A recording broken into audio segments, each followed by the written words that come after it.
What does India want? It wants Bharat Mata. What does Israel want? Israel wants greater Israel. And what are the tactics that they intend to use? Simple: force and subterfuge. What is the aim?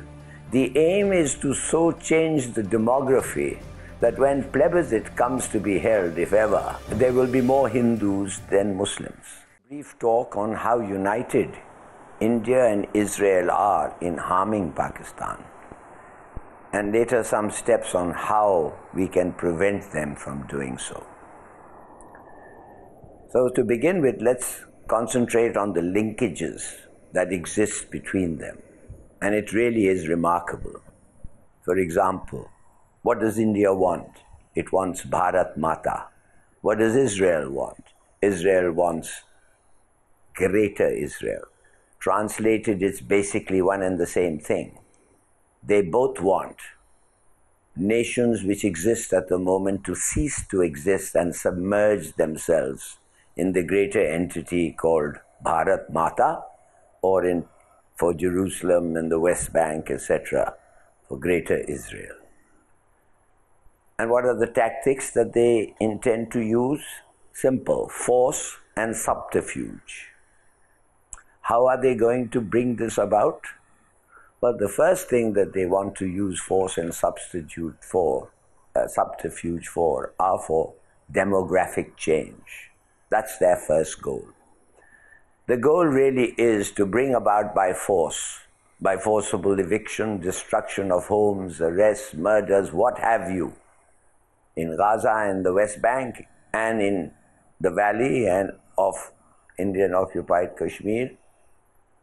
All that will add to the number of Hindus that exist in these areas. And thus far, India has resettled, or has settled rather, by evicting Muslims. They have settled 100,000 RSS hoodlums and their families in this area. And what is the aim? The aim is to so change the demography that when plebiscite comes to be held, if ever, there will be more Hindus than Muslims. In other words, there would be a complete change to the demography that exists now and which existed when the subcontinent was divided. The second thing that they want to do is that, like the Arabs in Gaza, the Muslims too are to be used as a shield to protect the armies of occupation in that area. And the Muslim population is basically to be held hostage. And that's why, like Israel, they want violence to continue. They want the struggle, the war to continue. Because if the war ends and there is no pause, then people will start saying, well, why is there violence and who started it and why is this and why is that happening if there is indeed peace? But if there is no peace, if you don't allow peace, then nobody can ask you. Just as basically the reason why India said, we are pausing the ceasefire. There is a ceasefire agreement, but it's on pause. And it is very likely and almost certainly will restart again. So they won't reach agreement on peace. They won't reach agreement on the hostages. Why is there no agreement on the hostages? There are almost no conditions that Hamas is standing firm on. They've said, release yours, release ours.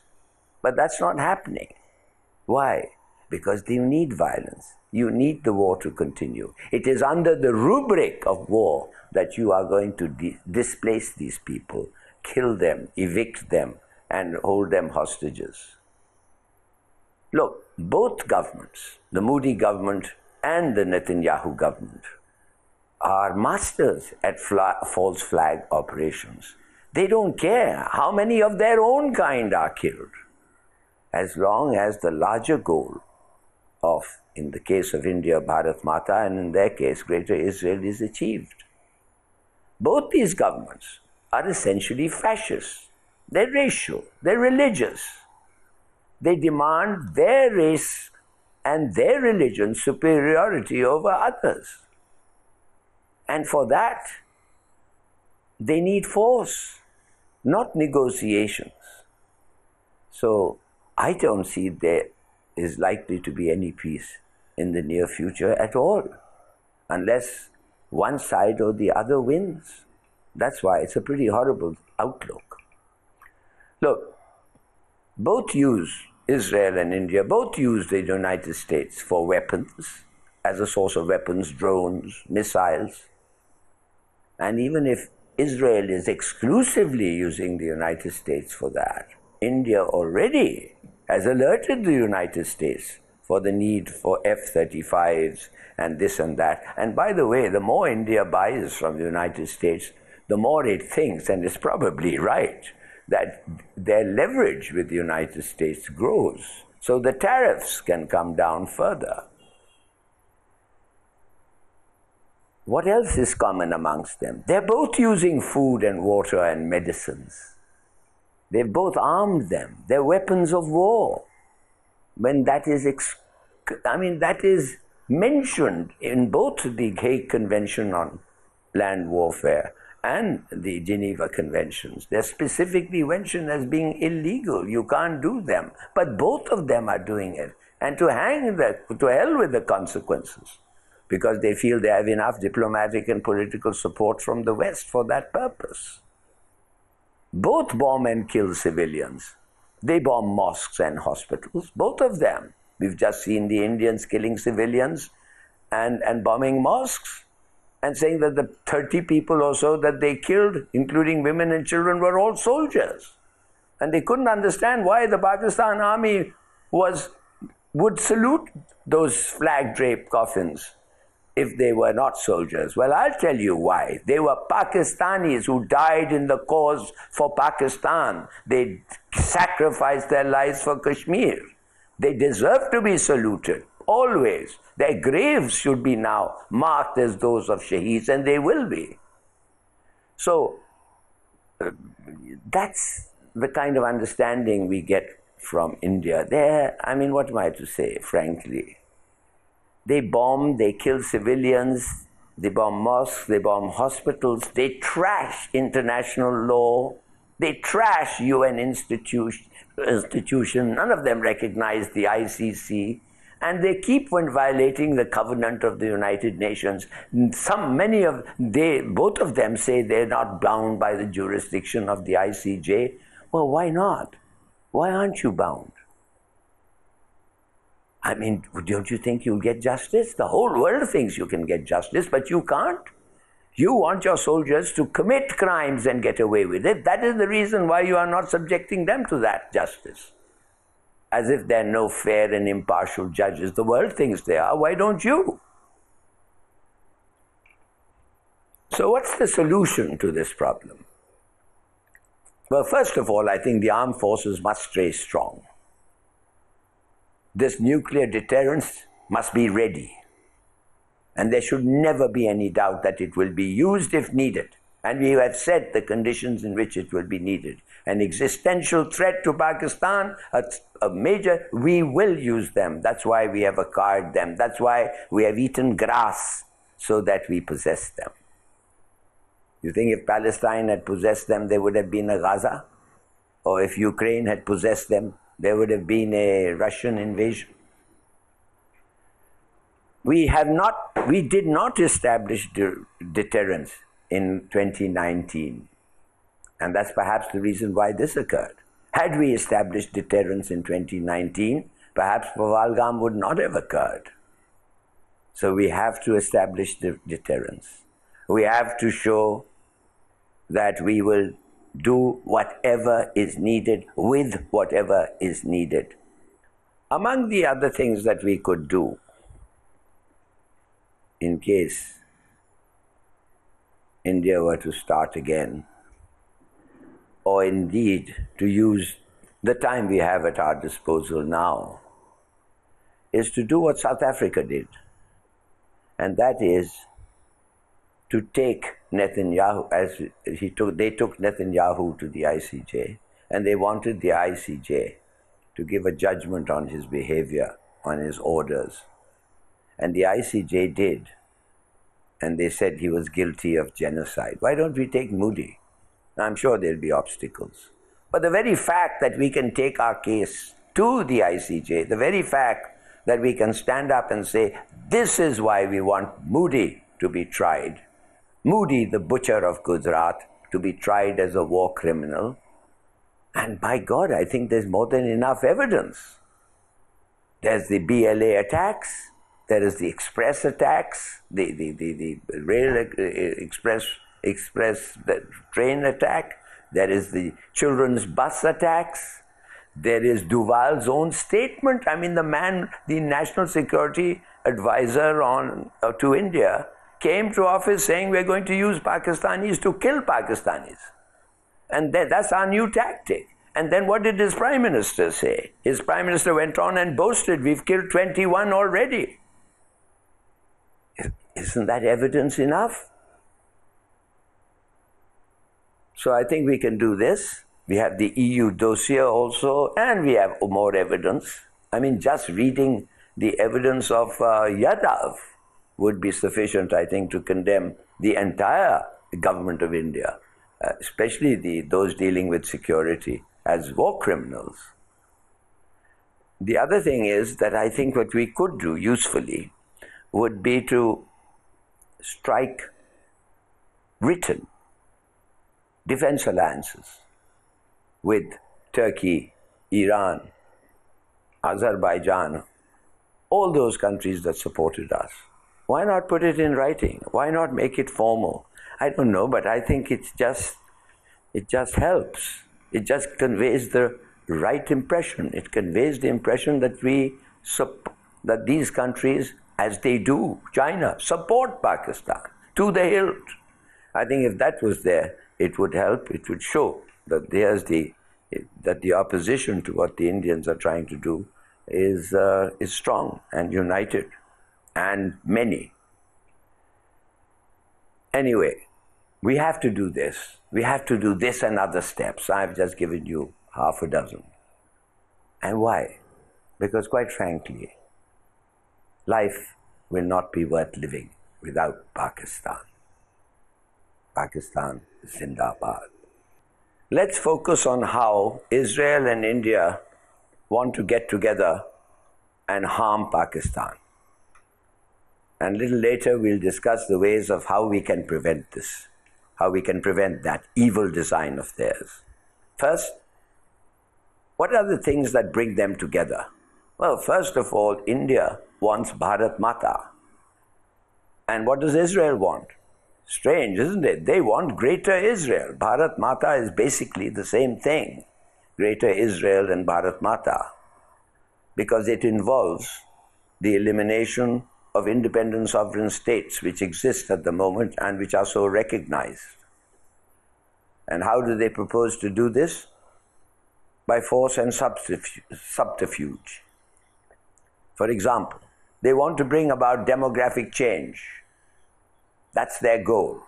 And they want to bring it about by force, by forcible eviction of people, by the destruction of homes, by the arrests and murders, by Israel in Gaza and the West Bank, by India in the Valley and Indian-occupied Kashmir. Already the Indians have settled 100,000 RSS hoodlums and their families in the Valley and in Indian-occupied Kashmir. And the aim is to change the demography of that area, so that when a plebiscite is held, there are more Muslims than Hindus, which is the complete opposite of what existed in 1947, for when that plebiscite was scheduled. The other thing they want to do is that they want to use the Muslims in Indian-occupied Kashmir essentially as the Israelis are doing now in Gaza, and that is as shields to protect their armies of occupation as hostages. That's why Israel and India, neither of them want an end to the fighting. That's why we have a pause in the ceasefire and not a genuine and permanent ceasefire. The pause is so that they don't have to talk about their operations. Their pause is so that they can continue willy-nilly whenever they wish. The pause is so that they don't reach, Israel, for example, does not reach agreement on the hostages. And India, of course, keeps the door open anytime it wants to come in again and start killing Pakistanis. Both are more than willing to conduct false flag operations. They don't care how many of their own kind are killed. We've seen that in the many false flags that India has conducted. They don't mind. In Pathankot, they killed about 40 of their soldiers. Of course, most of them were lower caste Hindus, Muslims and Sikhs. But they did that. And as long as the larger goal is kept in mind and they strive to achieve that, that's what it will be. Look, both these governments are essentially fascist, racialist, religious. They preach racial, religious superiority. So I think in the circumstances, force rather than negotiations is all that we can hope for. Now, India and Israel are both sourcing the United States for weapons. Israel exclusively, drones, missiles, planes, whatever, and India is likely to go to America for F-35s. Both of them use food and water, have weaponized food and water and medicines. All that works to political ends. Both bomb, kill civilians, mosques, hospitals. Both trash international law, UN institutions, the ICC, the ICJ. Look, they're lawless and nobody can bring them into account. And why is that so? Because they have Western political and diplomatic support. Because they have vetoes. So what's the solution then? What do we do? Well, the armed forces must stay strong. And our nuclear deterrent must be ready all the time.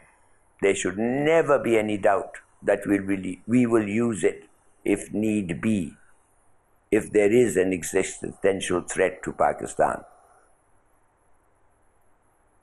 Let's be clear that if Palestine had nukes, there would be no Gaza. If the Ukraine had nukes, there would be no invasion by Russia. We must establish a deterrent. We didn't establish a deterrent in 2019. Had we done so, Pahalgam may not have occurred, but we didn't. After this and during this period, we must establish a deterrent. There must be absolutely no doubt that we will do what we say we do. Now you come to, why not? There are many ideas, many suggestions. Why not do what South Africa did? They took Netanyahu to court and they said he's guilty of genocide. Now the Israelis said, no, we don't abide by that decision. Look, everybody heard what was said about Israelis, what they did to the Gazans. Let the world come to know what India is doing to Kashmir. And let Modi be in the dock, even if it's figuratively speaking in the dock. He is in the dock actually. And let the world hear the evidence that we can produce. Let it know what India is doing and how it is interfering and how it is killing. Look, Duval is on record as having said we will use Pakistanis to kill Pakistanis. And his prime minister went on record and said we killed 21 of them. So, isn't that, let the world hear this.